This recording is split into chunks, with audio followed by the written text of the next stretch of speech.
Vamos lá, Eduardo Boixá, o que a gente vai se apegar hoje no mercado, hein? Ontem, um feriado parcial nos Estados Unidos e a China hoje derretendo ali, após a sua balança comercial ter mostrado fraqueza no dia de ontem. As bolsas chinesas caíram bastante, mas aqui internamente o dia até foi positivo com as falas dos principais membros ali da composição econômica brasileira, dando uma trégua em relação à sexta-feira, o temor aí de uma arrecadação, de um corte de arrecadação sobre o IR. Então, o dia começando, o que vai prevalecer aqui? O otimismo interno ou o pessimismo externo? Bom, petróleo cai 4%, bolsas chinesas aí caindo 3 e 4, né? O Xangai caiu quase 3%, Hong Kong caindo 3,5%. A gente hoje em dia está mais ligado, na minha opinião, ao ciclo chinês do que propriamente ao ciclo americano, né? Então, acredito que a gente deva abrir com a queda na bolsa aqui, moedas também perdendo um pouquinho, então também talvez o dólar subindo um pouquinho contra o real. Enfim, acho que a abertura tende a ser essa, e não tem muito noticiário, né? A semana é uma semana que só tem notícia praticamente na quinta-feira, né? Dados econômicos, né? Na quinta-feira, então a gente está com muita volatilidade, sem uma direção definida. Pode continuar, Boixá. Estamos te ouvindo. Então, sem uma direção definida. Enfim, acho que a volatilidade, de novo, é o nome do jogo. Cada dia é um dia, né? Cada mergulho é um flash. Não tinha um personagem de novela que falava um negócio desse?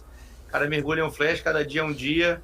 E acho que hoje parece que o dia deve ter uma abertura pelo menos um pouco mais negativa. Você falou do dólar, esse é o cenário, o mapa do dólar perante o mundo aqui. O rublo perde bastante força perante o dólar, mais de 1,5%. Já o iene se fortalece perante o dólar, subindo 0,30%. Outras moedas também se desvalorizam nessa manhã. Perante o dólar é o yuan, o dólar australiano, o peso mexicano, o dólar canadense. A gente tem moedas que estão valorizando. A rúpia na Índia praticamente 0 a 0 aqui também. Tem a lira turca subindo, mais uma tímida alta, mas o destaque mesmo mais positivo está o Japão, que tem o seu iene valorizando mais perante o dólar. Mais notícias, cenário corporativo com Marcelo Corber. Vamos lá, Marco Prado. A gente tem aqui Multiplan pagando JCP em 21/10. A Multiplan vai pagar no próximo dia 21 de outubro os juros sobre capital próprio que foram aprovados pelo Conselho de Administração lá no ano passado. O valor bruto é de 131 milhões de reais, correspondente a 22 centavos por ação. Terão direito os acionistas inscritos nos registros da companhia lá atrás, no dia 1º de novembro de 2023. Se você era acionista de Multiplan lá em 1º de novembro de 2023, independentemente de se você vendeu suas ações depois ou não, você tem direito a receber esse provento aí, correspondente a 22 centavos por ação. Quero trazer também o destaque aqui de VEG.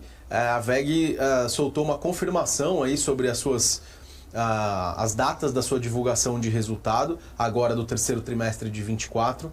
A empresa confirmou que divulga no dia 30 de outubro de 24, será uma quarta-feira deste mês, divulgando o resultado antes da abertura do mercado. Então ficaremos ligados aqui no dia 30 para os resultados de VEG antes da abertura. No dia 31 de outubro, quinta-feira, ocorre a teleconferência de resultados para a apresentação dos resultados em português com tradução simultânea para o inglês. E do dia 15 de outubro até a divulgação de resultado, a VEG informa que estará em período de silêncio, cumprindo a sua política de divulgação de informações e negociação de valores mobiliários. Marco. Eduardo Boixá, DI ontem, o DIF29, um dos mais negociados, acabou caindo, a curva de juros caiu mais de 1%, 1,6%. Duas perguntas em uma só. Primeiro, o que você está achando dessa curva de juros, onde que ela deve parar e qual que seria a Selic final, na sua opinião, para a final de 2024? Que essa é a grande pergunta agora do mercado local.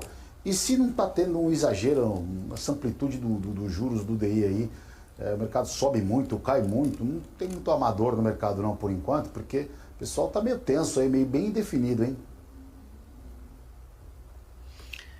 O mercado segue pressionado, né? A dinâmica que a gente já vem, pelo menos desde o início do atual governo, a dinâmica de, poxa, preocupação, como é que vai ser o fiscal, gastos públicos meio que descoordenados, para dizer o mínimo, né? E ontem teve uma expectativa de que talvez no final do mês, depois do segundo turno, o governo solte alguma coisa que seja, né, que seja pró e ali corte de gasto, algum corte de gastos. Enfim, acho que o mercado está tentando se apegar em alguma coisa. A volatilidade continua, a dinâmica continua muito ruim. Para quebrar, só tem um jeito efetivo de quebrar essa dinâmica. E eu acho que o governo não tem nem interesse e não tem nem vontade política, né? O sistema também não quer nesse momento. Não é culpa só do governo, acho que o sistema também não quer cortar gastos, quer fazer alguma reforma. Tem uma reforma administrativa que ficou na prateleira, reforma da Previdência, cara, fizemos uma, já tem que fazer outra. O fato é esse, o déficit da Previdência é crescente, né? A gente vai bater 1 trilhão esse ano, está batendo 1 trilhão esse ano de gastos com a Previdência do setor privado. A sociedade deveria se preocupar com isso, estabilizar isso, pelo menos diminuir o ritmo de crescimento. Enfim, nós temos várias coisas que o Brasil deveria fazer, né? O governo talvez tivesse que dar um choque de credibilidade, um choque de corte de gastos, enfim, alguma coisa que desse alguma credibilidade para o mercado para quebrar essa espiral negativa que a gente se enfiou dentro. Não acho que virá, a gente vai ficar enxugando gelo, acho que esse é o modus operandi do atual governo, a gente vai ficar enxugando gelo durante 4 anos para ver o que vai dar, né? Então é isso, acho que a gente vai viver momentos um pouquinho melhores como foi o mercado ontem, mas no final das contas a pressão continua. Mas o Eduardo Boechat, a gente sabe que reforma não é uma coisa que acontece da noite para o dia, pelo contrário, é que a reforma tende a demorar bastante. E a questão é, quando tem um indício de uma reforma, a luz acende no final do túnel, se vê uma luzinha brilhando, mas nem isso a gente está vendo. A semana passada teve um evento com o André Esteves, repercutiu bastante no mercado, né, os comentários dele ali né, o André Esteves, um dos principais sócios, né, do BTG Pactual. Repercutiu bastante, e ele falando, poxa, se na próxima, principalmente comentários sobre a eleição e como é que vai ser a próxima eleição, que o mercado deveria postar as fichas no Tarcísio, e que se o Tarcísio ganhasse a eleição, ou enfim, se ele fosse viável e estivesse liderando as eleições, né, a próxima eleição, as pesquisas, enfim, a gente teria aí a mãe de todos os ralis, e acho que é mais ou menos isso mesmo, né?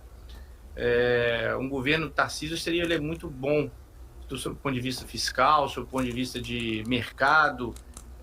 Acho que a gente teria um baita de um rally no mercado, e um governo PT, acho que a gente continua nesse ritmo que a gente continua, né, que a gente já está, e acho que continua desse jeito, sem uma perspectiva melhor de longo prazo, enfim, com bastante barulho, bastante ruído aí nessa questão, né, no fronte fiscal, o Estado gastando bastante, né, a União gastando muito mais do que pode, o déficit é difícil, o governo não tenta combater de verdade o déficit, né, o combate é meio aquele negócio, acabei de falar aqui, de ficar enxugando o gelo, sabe, uma medida aqui, uma medida ali, vamos subir imposto, vamos fazer, sabe, é sempre do lado da arrecadação, nada do lado dos gastos. É mais ou menos o que a gente já está vendo nesses últimos quase 2 anos agora, né, do atual governo. Eu acho que isso deve continuar até o final do mandato, e num eventual governo do PT, no próximo governo do PT, acho que continua mais 4 anos. Então acho que é mais ou menos isso. Se a gente tiver alguma perspectiva de melhora, de controle de gasto, enfim, do sistema político, entender que a gente tem que racionalizar os gastos e os gastos têm que caber, a Constituição brasileira tem que caber dentro do orçamento da União. Eu acho que a gente pode ter um caminho melhor aí para frente.